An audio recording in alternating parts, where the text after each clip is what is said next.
I'm Amy Baxter, editor of Retail Leader, and welcome to Trend Talk.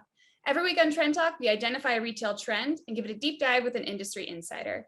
This week, we're looking at the current state of retail, and my guest today is Mike Rittler, head of retail card services at TD Bank. And Mike is also going to give us some of his predictions for the remainder of 2021. So hi, Mike. Thanks so much for joining me. I'd love to start off. Hi, Amy. Awesome. Yeah, I'd love to start off by getting your perspective on the current state of retail. We're once again entering some uncertain territory as the Delta variant is on the rise.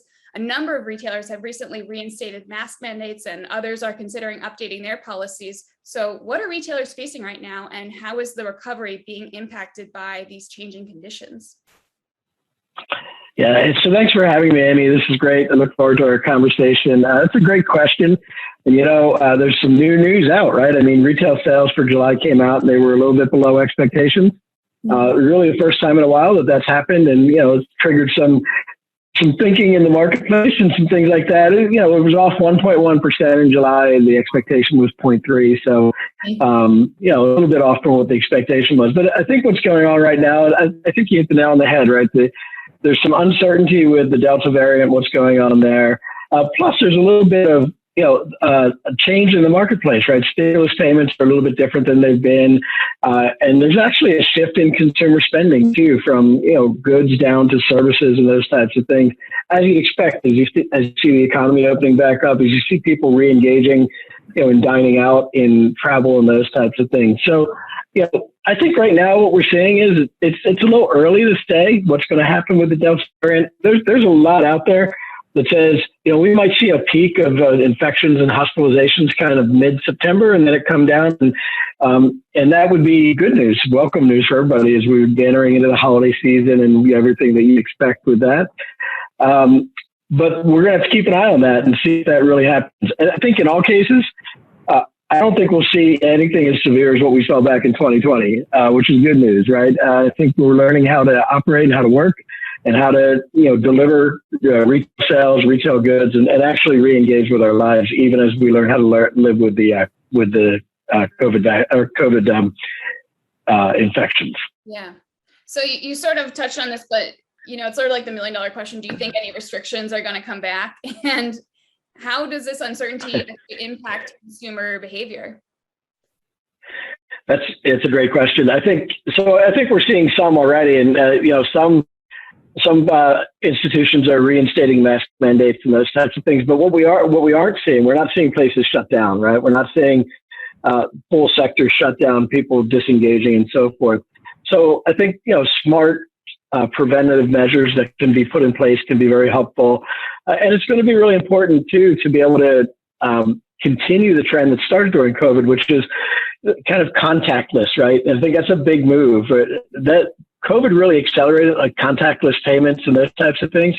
And that's going to be really important for retailers. The two things that retailers learned, right? Make that experience as seamless as possible, right? Give people security that their places of business are safe, are clean, and everything else, and make the payment process really easy with contactless. And then make sure that your online presence really represents your brand and represents what you want to be, right? Because everybody's going to engage online first.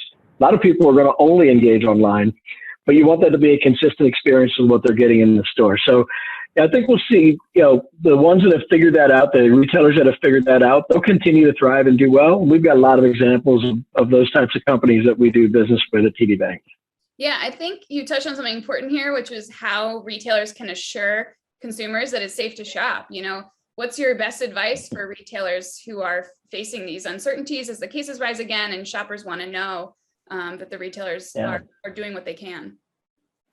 I think one of the most important things is to just recognize everybody's going to be in a slightly different place. And so how do you give assurance to somebody who's maybe more concerned, maybe has some pre-existing health conditions that would be a concern versus somebody who's less concerned? And you don't want to alienate either end of the spectrum, right? So I think understanding the CDC guidance, I think, smart implementation of things like masks, of things like, wiping down the retail areas and those types of things, all the good practices that allowed the retail stores to start re-engaging post the shutdowns.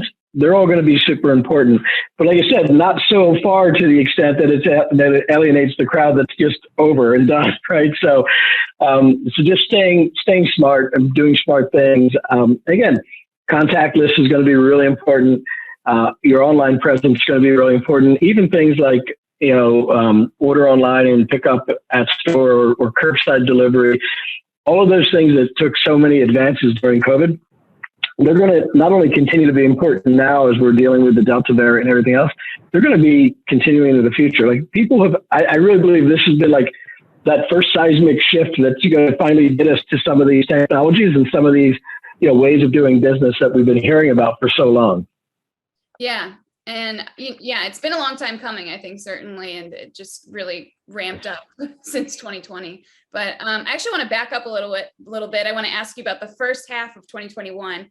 What were we seeing in the recovery? Can you go over some of the consumer behaviors that retailers had kind of been noting and making bets on maybe for the tail end of the year? Yeah. So, retail sales, especially a lot of the retailers that we deal with, were really strong. But not without their challenges, right? I mean, everybody's heard about the supply chain issues. And the interesting thing now is like the labor shortage too, right? So it's not only supplies, but it's then having labor to do the work, whether it's at a restaurant or a manufacturing plant or whatever. So it's been an interesting cycle. We've seen a lot of like extended lead times on items. Items maybe took 4 weeks to come in before, like maybe custom kitchen cabinets or something would go to like 22-week lead times and all that. And when you think about how those are paid for, it's been interesting to see kind of the wave of previously purchased goods kind of come through in the payment cycle as these have come through, right? But generally, the first half of the year has been really strong, and I expect that it'll continue going that way. You're going to see a continuing shift, right? From people were spending more in hard goods and those types of things. Again, people now are engaging more with services and in dining and travel and some of those. But the other trend I think that you'll see that'll drive through the rest of the year is, people are going to want to gather with family and friends. People have really missed that, right? And so naturally, as you're inviting people into your space, you're going to continue to see spending on things that make your space, more festive, if you will, right? So continuing spend on home improvement, continuing spend on furniture, it's going to take some planning because of what we were just talking about with supply chain. But if you don't get on the planning and getting that in now, you won't have it for the holidays. But I think you're going to see that kind of re-engagement with family is going to continue to fuel spending, as well as a ramp up in the categories that we saw that fell back.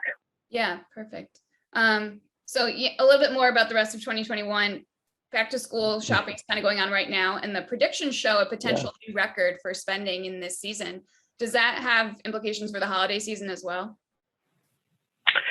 Absolutely. One of the big things, and it goes back to what we just talked about, is that, supply chain can impact inventories as well. And so retailers right now, they need to be planning for that holiday season, right? Make sure they have the inventories, make sure that their suppliers are all ready to supply them with what they need. Back to school is unbelievably crazy right now. I mean, you think about it, people missed it last year. So, all the kids need new clothes, right? Because the clothes that they wore 2 years ago certainly don't fit them anymore. So, and not only the kids, but probably some of the adults too. I know with me, I've got some new styles that I need to be bringing to the table and so forth. So, the key there is going to be, again, how can you meet the needs? So make sure your inventories are where they need to be.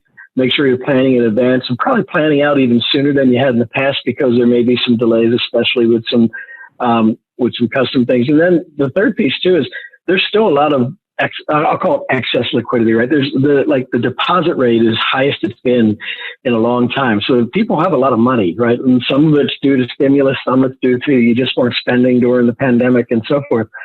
So there's lots of money in the system that people have available. There's lots of credit available in the system.